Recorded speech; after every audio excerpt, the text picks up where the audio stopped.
મેંદરડા પોલીસે જુગારની પ્રવૃત્તિઓ પર કડક કાર્યવાહી હાથ ધરી છે। મેંદરડાના ગઢાણી ગામે રામ મંદિર સામે એક મકાનમાં ચાલતા જુગારધામ પર દરોડો પાડી પોલીસે રોકડ સહિત કુલ રૂપિયા 1,38,420ના મુદ્દામાલ સાથે 8 લોકોને ઝડપી પાડ્યા હતા, જ્યારે 3 આરોપીઓ નાસી છૂટ્યા હતા। જુગારધામ ચલાવતા આરોપીની ઓળખ પોલીસને મળેલી બાતમી મુજબ ગઢાણી ગામના રહેવાસી પંકજભાઈ વિઠ્ઠલભાઈ ચોથાણી પોતાના રહેણાંક મકાનમાં બહારથી લોકોને બોલાવીને તીનપતિનો જુગાર રમાડતો હતો અને પોતાના આર્થિક ફાયદા માટે નાળ ઉઘરાવતો હતો। 1.38 લાખનો મુદ્દામાલ જપ્ત। પોલીસે સ્થળ પરથી 1.38 લાખનો મુદ્દામાલ જપ્ત કર્યો છે, જેમાં 70,420ના મોબાઈલ ફોન 8 નંગ, કિંમત રૂપિયા 43,000, મોટરસાઇકલ નંગે કિંમત રૂપિયા 25,000 મળી પોલીસે કુલ રૂપિયા 1,38,420નો મુદ્દામાલ કરાયો છે જપ્ત।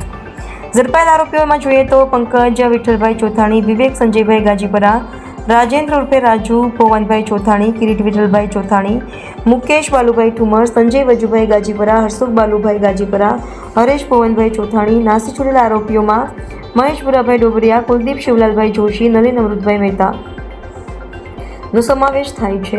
રિપોર્ટર વિવેક મહેતા, NN ન્યૂઝ, જૂનાગઢ।